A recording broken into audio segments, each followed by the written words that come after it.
नमस्कार, मैं हूं प्रणव और आप देख रहे हैं हमारा YouTube channel Pranav classes. Computer से जुड़े हुए सीरीज की अगली कड़ी लेकर हम आपके सामने उपस्थित हुए हैं, जिसमें हमने 36 से 70 तक के 35 प्रश्नों को लिया है। हमारी यह सीरीज हमारे कंप्यूटर का विकास, कंप्यूटर की पीढ़ियां और कंप्यूटर का वर्गीकरण इस टॉपिक से जुड़ा हुआ है, जिसके अगले 35 प्रश्न लेकर हम आपके सामने उपस्थित हुए हैं। अगर आपने हमारा चैनल अब तक सब्सक्राइब नहीं किया है या आप हमारे चैनल के नए व्यूअर हैं तो हमारे चैनल को जरूर सब्सक्राइब कर लीजिए। साथ ही साथ बेल आइकन को भी प्रेस कर दीजिए, जिससे हमारे किसी भी वीडियो का नोटिफिकेशन आपके पास पहुंचे सबसे पहले। हम अपने चैनल पे आपके लिए लेकर आते हैं विभिन्न एक दिवसीय परीक्षाओं से जुड़े हुए विभिन्न विषयों पर विस्तृत अध्ययन सामग्री, साथ ही साथ उनके महत्वपूर्ण प्रश्न और उनसे जुड़े हुए प्रैक्टिस सेट भी। तो चलिए शुरू करते हैं हम आज का अपना वीडियो। हमारा पहला प्रश्न है, माइक्रो कंप्यूटर की क्षमता कितनी होती है प्रति सेकंड? माइक्रो कंप्यूटर की क्षमता कितनी संक्रियाएं प्रति सेकंड होती हैं? पहला ऑप्शन है 1 लाख संक्रियाएं, दूसरा ऑप्शन है 2 लाख संक्रियाएं, तीसरा ऑप्शन है 4 लाख संक्रियाएं, चौथा ऑप्शन है 5 लाख संक्रियाएं, छठा ऑप्शन है इनमें से कोई नहीं। तो बताइए माइक्रो कंप्यूटर की जो क्षमता होता है वह कितनी संक्रियाएं प्रति सेकंड होती हैं? इसका सही उत्तर है ए, माइक्रो कंप्यूटर की क्षमता 1 लाख संक्रियाएं प्रति सेकंड होती हैं। नेक्स्ट, आईएमएसी। आईएमएसी एक प्रकार का क्या है? आईएमएसी एक प्रकार का क्या है? पहला ऑप्शन है प्रोसेसर, दूसरा ऑप्शन है मॉडेम, तीसरा ऑप्शन है नेटवर्क, चौथा ऑप्शन है मशीन और पांचवा ऑप्शन है इनमें से कोई नहीं। तो बताइए आईएमएसी एक प्रकार का क्या है? इसका सही उत्तर है आईएमएसी यह एक प्रकार का मशीन है। नेक्स्ट, एनालिटिक इंजन का निर्माण किसने किया था? एनालिटिक इंजन का निर्माण किसने किया था? पहला ऑप्शन है एवा लवलेस, दूसरा ऑप्शन है जी एकन, तीसरा ऑप्शन है चार्ल्स बेबेज, चौथा ऑप्शन है उपर्युक्त सभी और पांचवा ऑप्शन है इनमें से कोई नहीं। तो बताइए कि एनालिटिक इंजन का निर्माण किसने किया था? एनालिटिकल इंजन का निर्माण किया था चार्ल्स बेबेज ने, और उनके इसी प्रयोग के आधार पर कंप्यूटर का डेवलपमेंट हुआ था, इसलिए चार्ल्स बेबेज को कंप्यूटर का जनक माना जाता है। चार्ल्स बेबेज कभी अपने जीवन में कंप्यूटर बनाने में सफल नहीं हो पाए थे। नेक्स्ट, निम्नलिखित में से कौन सी एक कंप्यूटर की मुख्य विशेषता होती है? एक कंप्यूटर की मुख्य विशेषता कौन सी होती है? पहला ऑप्शन है फाइल, दूसरा ऑप्शन है गेम, तीसरा ऑप्शन है गति, चौथा ऑप्शन है सीडी, पांचवा ऑप्शन है फ्लॉपी। तो बताइए कंप्यूटर की एक मुख्य विशेषता क्या होती है? इसका सही उत्तर है कंप्यूटर की गति, यह उसकी मुख्य विशेषता होती है। नेक्स्ट, प्रथम पीढ़ी के कंप्यूटर में मुख्य इलेक्ट्रॉनिक घटक क्या है? जो प्रथम पीढ़ी के कंप्यूटर थे उसमें मुख्य इलेक्ट्रिक घटक क्या थे? पहला ऑप्शन है ट्रांजिस्टर, दूसरा ऑप्शन है बृहद एकीकृत सर्किट, तीसरा ऑप्शन है बॉल या निर्वात ट्यूब, चौथा ऑप्शन है इंटीग्रेटेड सर्किट और पांचवा ऑप्शन है इनमें से कोई नहीं। तो बताइए जो फर्स्ट जनरेशन के कंप्यूटर थे उसमें मुख्य इलेक्ट्रॉनिक घटक कौन से थे? इसका सही उत्तर है बॉल या निर्वात ट्यूब, वैक्यूम ट्यूब। इस समय डायोड वाल्व का प्रयोग किया जाता था, तो बॉल या निर्वात ट्यूब या प्रथम पीढ़ी के कंप्यूटर के मुख्य इलेक्ट्रॉनिक घटक हैं। नेक्स्ट, आकार के आधार पर कंप्यूटर के कौन से प्रकार नहीं हैं? आकार के आधार पर कंप्यूटर के कौन से प्रकार नहीं है? पहला ऑप्शन है माइक्रो कंप्यूटर, दूसरा ऑप्शन है मिनी कंप्यूटर, तीसरा ऑप्शन है सुपर मिनी कंप्यूटर, चौथा ऑप्शन है मेनफ्रेम कंप्यूटर और पांचवा ऑप्शन है ऑप्टिकल कंप्यूटर। तो बताइए कि आकार के आधार पर कंप्यूटर का कौन सा प्रकार नहीं है? इसका सही उत्तर है ऑप्टिकल कंप्यूटर। ऑप्टिकल कंप्यूटर ये आकार के आधार पर किसी भी प्रकार का भेद नहीं है, जबकि आकार के आधार पर माइक्रो कंप्यूटर भी हैं, मिनी कंप्यूटर भी हैं, सुपर मिनी कंप्यूटर भी हैं, मेनफ्रेम कंप्यूटर भी होते हैं। नेक्स्ट, अंकीय कंप्यूटर कितनी गणनाएं प्रति सेकंड कर सकता है? अंकीय कंप्यूटर कितनी गणनाएं प्रति सेकंड कर सकता है? पहला ऑप्शन है हजारों, दूसरा ऑप्शन है करोड़ों, तीसरा ऑप्शन है सैकड़ों, चौथा ऑप्शन है गणना नहीं कर सकता और पांचवा ऑप्शन है इनमें से कोई नहीं। तो बताइए जो अंकीय कंप्यूटर हैं वो कितनी गणनाएं प्रति सेकंड कर सकते हैं? इसका सही उत्तर है करोड़ों गणनाएं, यानी ऑप्शन बी ये सही उत्तर है। नेक्स्ट, सुपर मिनी कंप्यूटर में कितनी संक्रियाएं प्रति सेकंड समाहित होती हैं? जो सुपर मिनी कंप्यूटर होते हैं उनमें कितनी संक्रियाएं प्रति सेकंड समाहित होती हैं, यानी सुपर कंप्यूटर प्रति सेकंड कितनी गणनाएं कर सकता है? पहला ऑप्शन है 10 लाख, दूसरा ऑप्शन है 5 लाख, तीसरा ऑप्शन है 3 लाख, चौथा ऑप्शन है 1 लाख, पांचवा ऑप्शन है 8 लाख। तो बताइए कि सुपर कंप्यूटर में कितनी गणनाएं एक साथ हो सकती हैं? इसका सही उत्तर है बी। सुपर मिनी कंप्यूटर एक बार में प्रति सेकंड 5 लाख संक्रियाएं पूरी कर सकता है। नेक्स्ट, माइक्रो कंप्यूटर में जो नहीं आते हैं उनका नाम है, यानी जो माइक्रो कंप्यूटर में नाम में नहीं आता है वह कौन सा कंप्यूटर है? पहला ऑप्शन है गृह कंप्यूटर, दूसरा ऑप्शन है व्यक्तिगत कंप्यूटर, तीसरा ऑप्शन है लैपटॉप कंप्यूटर, चौथा ऑप्शन है एटॉमिक कंप्यूटर, पांचवा ऑप्शन है इनमें से कोई नहीं। तो बताइए कि कंप्यूटर का कौन सा रूप है जो माइक्रो कंप्यूटर के अंतर्गत नहीं आता है? इसका सही उत्तर है एटॉमिक कंप्यूटर, क्योंकि यह सुपर कंप्यूटर में आता है। तो डी ऑप्शन ये सही उत्तर है। नेक्स्ट, सर्वप्रथम पंच कार्ड का प्रयोग किसने किया था? सर्वप्रथम पंच कार्ड का प्रयोग किसने किया था? पहला ऑप्शन है ब्लेज पास्कल ने, दूसरा ऑप्शन है हावर्ड एल्किन ने, तीसरा ऑप्शन है जॉन मैकाले ने, चौथा ऑप्शन है जोसेफ मेरी ने, पांचवा ऑप्शन है इनमें से कोई नहीं। तो बताइए कि सर्वप्रथम पंच कार्ड का इस्तेमाल या प्रयोग किसने किया था? इसका सही उत्तर है जोसेफ मेरी ने। पंच कार्ड का सबसे पहले प्रयोग जोसेफ मेरी ने किया था। नेक्स्ट, निम्नलिखित में से किसे कंप्यूटर का पितामह कहा जाता है? कंप्यूटर का पितामह किसे कहा जाता है? पहला ऑप्शन है हरमन होलेरिथ को, दूसरा ऑप्शन है चार्ल्स बेबेज को, तीसरा ऑप्शन है ब्लेज पास्कल को, चौथा ऑप्शन है जोसेफ जैक्यार्ड को और पांचवा ऑप्शन है इनमें से कोई नहीं। तो बताइए कि कंप्यूटर का पितामह या कंप्यूटर का पिता किसे कहा जाता है? इसका सही उत्तर है चार्ल्स बेबेज को। चार्ल्स बेबेज को कंप्यूटर का जनक या कंप्यूटर का पिता या कंप्यूटर का पितामह कहा जाता है। नेक्स्ट, कंप्यूटर के विकास में सर्वाधिक योगदान किसका है?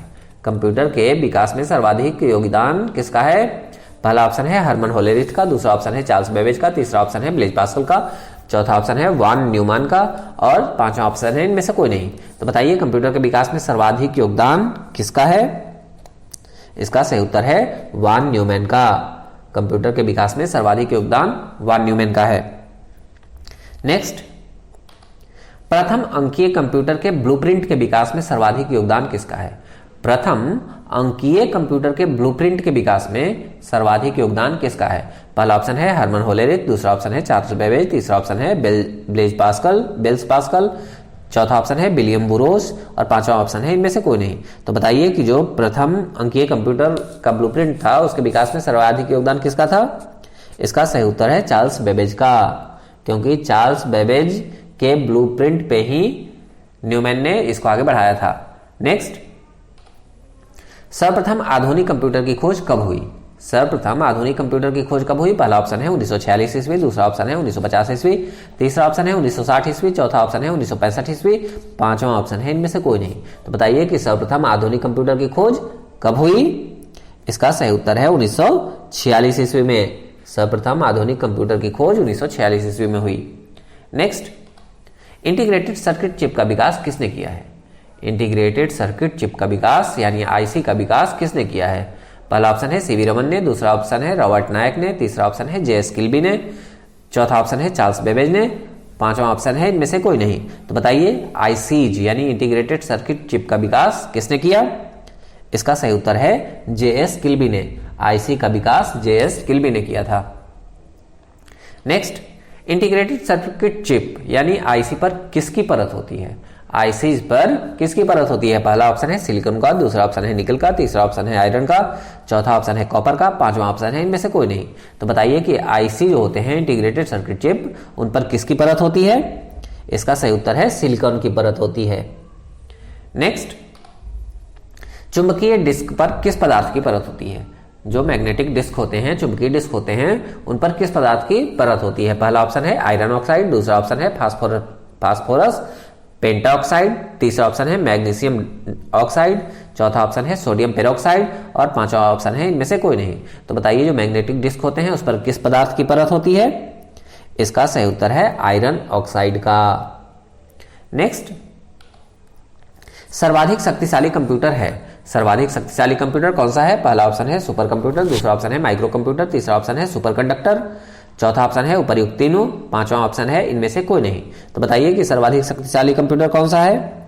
इसका सही उत्तर है सुपर कंप्यूटर। सुपर कंप्यूटर ये सबसे शक्तिशाली और सबसे तेज काम करने वाले होते हैं।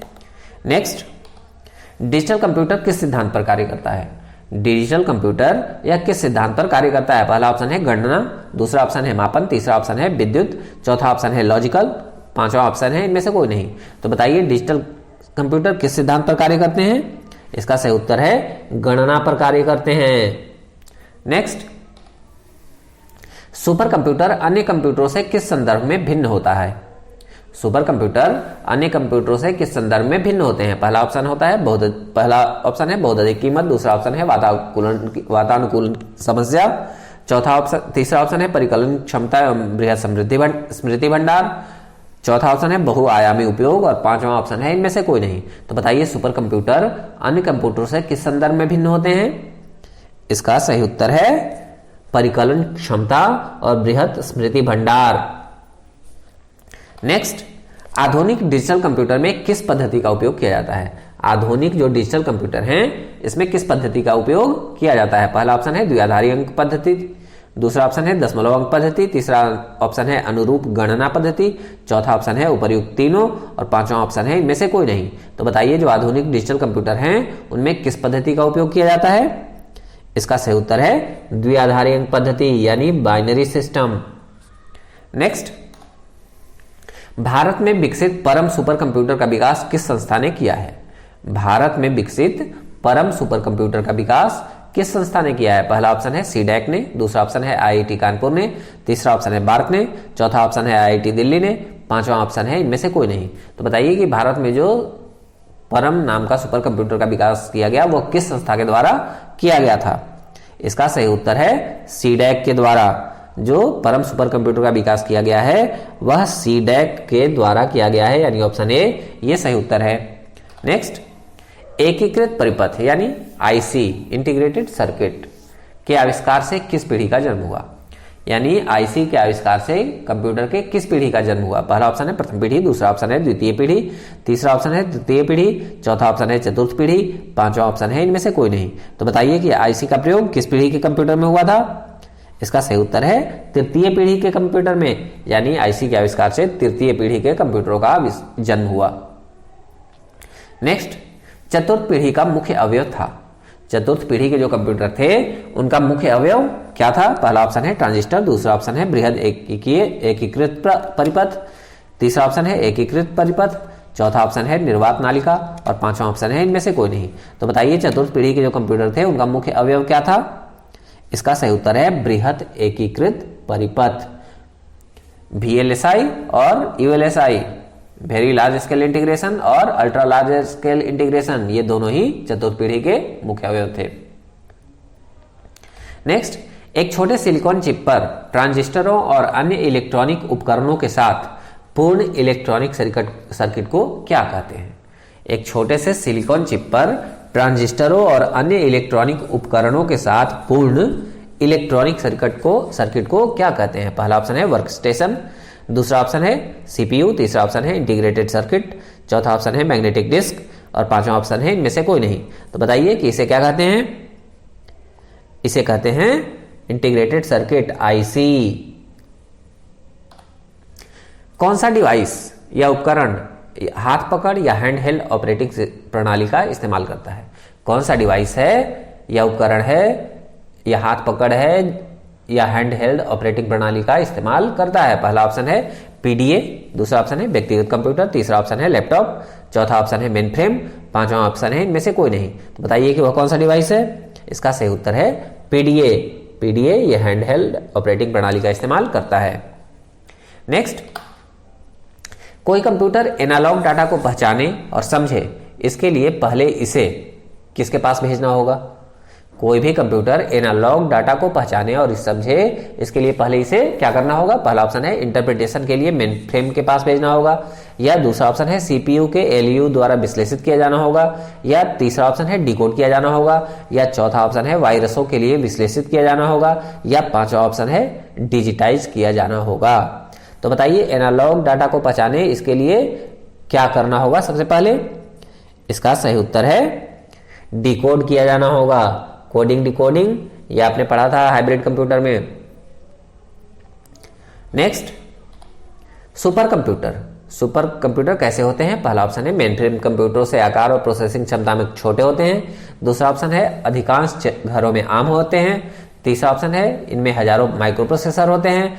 चौथा ऑप्शन है उनकी कंप्यूटिंग क्षमता की कमी के कारण शोधकर्ताओं द्वारा बिरले ही प्रयोग किए जाते हैं। और चौथा ऑप्शन है लैपटॉप के आकार के होते हैं। तो बताइए सुपर कंप्यूटर कैसे होते हैं? इसका सही उत्तर है इनमें हजारों माइक्रो प्रोसेसर लगे होते हैं, यानी ऑप्शन सी ये सही उत्तर है। नेक्स्ट, निम्न में से सबसे तेज कौन सा है? निम्न में से सबसे तेज कौन सा है? पहला ऑप्शन है सीडी रोम, दूसरा ऑप्शन है रैम, तीसरा ऑप्शन है रजिस्टर्स, चौथा ऑप्शन है कैसे। तो बताइए कि इनमें से सबसे तेज कौन सा है? इसका सही उत्तर है रजिस्टर्स। रजिस्टर्स ये सबसे तेज होते हैं कंप्यूटर के इलेक्ट्रॉनिक पार्ट में। नेक्स्ट, किसने पहला इलेक्ट्रॉनिक कंप्यूटर इनिएक को बनाया था? किसने पहला इलेक्ट्रॉनिक कंप्यूटर इनिएक यानी ENIAC को बनाया था? पहला ऑप्शन है वेन न्यूमैन ने, दूसरा ऑप्शन है जोसेफ जैकार्ड ने, तीसरा ऑप्शन है Presper Eckert and John Mauchly ने, चौथा ऑप्शन है डेनिस रिची ने। तो बताइए कि पहला इलेक्ट्रॉनिक कंप्यूटर इनिएक को किसने बनाया था? इसका सही उत्तर है प्रेस्पर एकर्ट और जॉन मोस्ले ने, यानी ऑप्शन सी ये सही उत्तर है। नेक्स्ट, इनमें से कौन सी कंप्यूटर की पहली पीढ़ी है? ये जो कंप्यूटर के उदाहरण दिए गए हैं इनमें से कौन सी पहली पीढ़ी है कंप्यूटर की? पहला ऑप्शन है इनिएक, दूसरा ऑप्शन है IBM 1401, तीसरा ऑप्शन है ASCII और चौथा ऑप्शन है इनमें से कोई नहीं। तो बताइए कि कौन सी कंप्यूटर की पहली पीढ़ी है? इसका सही उत्तर है इनिएक। इनिएक यह प्रथम पीढ़ी का कंप्यूटर था। नेक्स्ट, अंकीय संगणक यानी कंप्यूटर द्वारा डेटा तथा प्रोग्राम को सांकेतिक शब्दों में बदलने के लिए किस प्रणाली का उपयोग होता है? किसी भी कंप्यूटर द्वारा डेटा तथा प्रोग्राम को सांकेतिक शब्दों में बदलने के लिए किस प्रणाली का उपयोग होता है? पहला ऑप्शन है दशमलव, दूसरा ऑप्शन है बाइनरी या द्विगुण प्रणाली, तीसरा ऑप्शन है षोडश आधारी, चौथा ऑप्शन है अष्टाधारी। तो बताइए कि किस प्रणाली का प्रयोग किया जाता है संकेतों को या प्रोग्राम को बदलने के लिए? इसका सही उत्तर है बाइनरी सिस्टम या द्विगुण प्रणाली, यानी ऑप्शन बी ये सही उत्तर है। नेक्स्ट, विश्व के प्रथम सुपर कंप्यूटर का नाम क्या है? विश्व के प्रथम सुपर कंप्यूटर का नाम क्या है? पहला ऑप्शन है CDC 6600, दूसरा ऑप्शन है यूजनेट, तीसरा ऑप्शन है COMOD ORB 20, चौथा ऑप्शन है PARM 10000। तो बताइए इसका सही उत्तर क्या है? विश्व के प्रथम सुपर कंप्यूटर का क्या नाम है? इसका सही उत्तर है CDC 6600, यानी ऑप्शन ए ये सही उत्तर है। नेक्स्ट, बुनियादी कंप्यूटर प्रोसेसिंग चक्र में क्या शामिल होते हैं? बुनियादी कंप्यूटर प्रोसेसिंग चक्र में क्या शामिल होते हैं? इसका पहला ऑप्शन है इनपुट, प्रोसेसिंग और आउटपुट, दूसरा ऑप्शन है सिस्टम्स और एप्लीकेशंस, तीसरा ऑप्शन है डाटा, सूचना और एप्लीकेशन, चौथा ऑप्शन है हार्डवेयर, सॉफ्टवेयर और स्टोरेज, और पांचवा ऑप्शन है इनमें से कोई नहीं। तो बताइए कि बुनियादी कंप्यूटर प्रोसेसिंग चक्र में क्या शामिल होते हैं? इसका सही उत्तर है इनपुट, प्रोसेसिंग और आउटपुट। इनपुट, प्रोसेसिंग और आउटपुट के द्वारा बुनियादी कंप्यूटर में प्रोसेसिंग चक्र पूर्ण होता है। नेक्स्ट, कंप्यूटर चलाने के लिए यूज किया जाने वाला डाटा या सूचना क्या कहलाता है? कंप्यूटर चलाने के लिए यूज किया जाने वाला डाटा या सूचना क्या कहलाता है? पहला ऑप्शन है सॉफ्टवेयर, दूसरा ऑप्शन है हार्डवेयर, तीसरा ऑप्शन है पेरिफेरल, चौथा ऑप्शन है CPU, पांचवा ऑप्शन है इनमें से कोई नहीं। तो बताइए इसका सही उत्तर क्या है? इसका सही उत्तर है इनमें से कोई नहीं, क्योंकि जब कंप्यूटर को हम स्टार्ट करते हैं तो उसको बूटिंग कहते हैं। तो कंप्यूटर चलाने के लिए यूज किया जाने वाला डाटा या सूचना इनमें से कोई नहीं कहलाता है, यानी वो बूटिंग है जो कंप्यूटर को स्टार्टअप करता है। नेक्स्ट, आज के लिए इतना ही। आपका बहुत बहुत धन्यवाद हमारे YouTube चैनल प्रणव क्लासेस को देखने के लिए। आज हम आपके लिए लेकर आए थे कंप्यूटर का इतिहास, कंप्यूटर का वर्गीकरण और कंप्यूटर की पीढ़ियां यानी कंप्यूटर के जनरेशन, इससे जुड़े हुए महत्वपूर्ण प्रश्नों की दूसरी कड़ी, जिसमें हमने 35 प्रश्नों को लिया है। तो जुड़े रहिए हमारे YouTube चैनल प्रणव क्लासेस के साथ। मिलते हैं आपसे एक और नए वीडियो में, और आप किन विषयों पर नया वीडियो चाहते हैं इसके बारे में आप हमें कमेंट बॉक्स में लिखकर जरूर बताइए, क्योंकि उसी विषय पर हम वीडियो लेकर आपके सामने आएंगे। तो मिलते हैं आपसे फिर से एक नए वीडियो में, तब तक के लिए धन्यवाद, नमस्कार।